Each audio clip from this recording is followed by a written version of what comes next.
नमस्कार दोस्तों, आप सभी का एक बार फिर से स्वागत है हमारे चैनल कथा भक्ति साधना में। आज हम करवा चौथ व्रत कथा के बारे में जानेंगे। अगर आपको यह कथा पसंद आई तो प्लीज़ मेरे चैनल को सब्सक्राइब जरूर करिए और ऐसे ही रोचक कथा पाने के लिए कमेंट भी करिए। कार्तिक मास के कृष्ण पक्ष के चतुर्थी तिथि को करवा चौथ का त्यौहार मनाया जाता है। इस दिन सुहागिन महिलाएं पूरे दिन निर्जला उपवास करती हैं और शाम को चांद देकर इस व्रत को तोड़ती हैं। पति की लंबी उम्र की प्रार्थना करती हैं। ऐसा माना जाता है कि जो स्त्री श्रद्धा पूर्वक उपवास करती है उनकी सभी मनोकामनाएं पूर्ण होने के साथ साथ पति को दीर्घायु का वरदान मिलता है। कहते हैं कि इस दिन व्रती को करवा चौथ की कथा जरूर सुनना चाहिए। आइए करवा चौथ की कथा सुनते हैं। एक साहूकार था जिसके 7 बेटे और एक बेटी थी। सातों भाई बहन एक साथ बैठकर भोजन करते थे। एक बार कार्तिक मास के कृष्ण पक्ष के चतुर्थी तिथि को सेठानी सहित उनकी 7 बहुएं और उनकी बेटी भी करवा चौथ का व्रत रखा। रात्रि के समय जब साहूकार के सभी पुत्र भोजन करने बैठे तो भाई बोला कि बहन आओ भोजन कर लें। बहन बोली कि आज करवा चौथ का व्रत है, चांद के निकलने पर उसे अर्घ देकर ही मैं भोजन करूंगी। साहूकार के पुत्र अपनी बहन से बहुत प्रेम करते थे। वे अपनी बहन का भूख से व्याकुल चेहरा देखकर बेहद दुखी हुए। साहूकार के पुत्र नगर के बाहर जाकर एक पहाड़ पर अग्नि जलाकर छलनी लेकर उसे ढका और नकली चांद दिखाकर बहन से कहने लगे कि चल चांद उगाया है, अर्घ दे ले। बहन अपनी भाभीियों से कहने लगी कि चलो अर्घ दे लेते हैं। तो भाभीियों ने कहा कि बहन अभी चांद नहीं निकला, तुम्हारे भाई धोखे से अग्नि जलाकर उसके प्रकाश को चांद के रूप में तुम्हें दिखा रहे हैं। साहूकार की पुत्री अपनी भाभीियों की बात को अनसुनी करते हुए भाइयों द्वारा दिखाए गए चांद को अर्घ देकर भोजन करने बैठ गई। जैसे ही वह पहला टुकड़ा मुंह में डालती है उसमें बाल आ जाता है, दूसरा टुकड़ा मुंह में डालती है तो कंकड़ आ जाता है और तीसरा टुकड़ा मुंह में डालती है तो ससुराल से संदेशा आया कि तुम्हारे पति बीमार हैं, जल्दी आओ।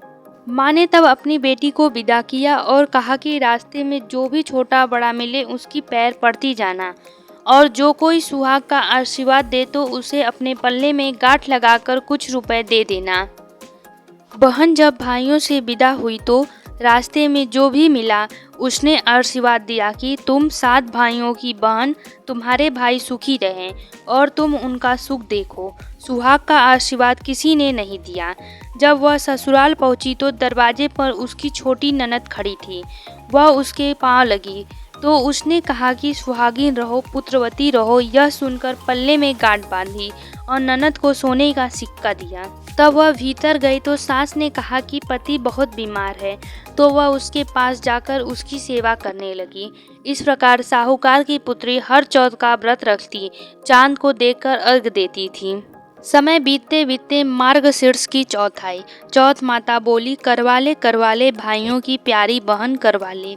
लेकिन जब उसे चौथ माता दिखाई नहीं दी तो वह बोली कि माता आपने मुझे उजाड़ा तो आप ही मेरा उद्धार करेंगी, आपको मेरा सुहाग देना पड़ेगा। तब उस चौथ माता ने बताया कि पौष की चौथ आएगी, वह मेरे से बड़ी है, उसे ही सब कहना, वह तुम्हारा सुहाग देगी। पौष की चौथ आकर चली गई, माघ की चली गई, फागुन की चली गई, चैत बैसाख ज्येष्ठ अषाढ़ और सावन भादो सभी की चौथ आई और यही कहकर चली गई कि आगे वाली को कहना। अश्वनी की चौथ आई तो उसने बताया कि तुम पर कार्तिक की चौथ नाराज है, उसी ने तुम्हारा सुहाग लिया, वही वापस कर सकती हैं, वही आएगी तो पांव पकड़कर विनती करना। यह बताकर वह भी चली गई।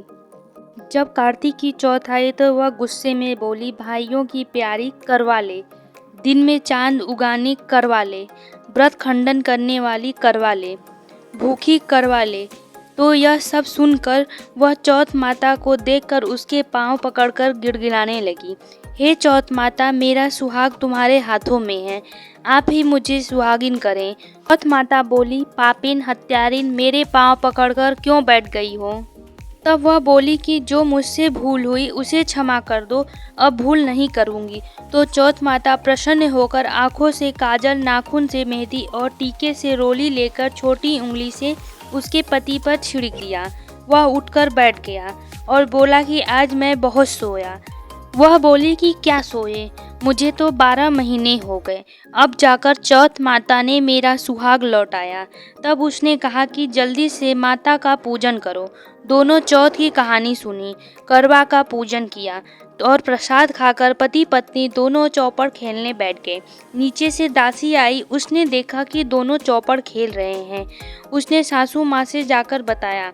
तब सारे गांव में यह बात प्रसिद्ध हो गई कि जो भी स्त्रियां चौथ का व्रत करेंगी सुहाग उसका अटल रहेगा। जिस तरह साहूकार की बेटी का सुहाग दिया, उसी तरह चौथ माता सबको सुहागिन रखें। यही करवा चौथ का उपवास की सनातनीय महिमा है। दोस्तों, आपको यह कथा कैसी लगी कमेंट करके ज़रूर बताइए। अगर आपको वीडियो पसंद आई हो तो कृपया मेरे वीडियो को लाइक कर दें और शेयर भी कर दें। साथ ही चैनल को सब्सक्राइब जरूर कर दें।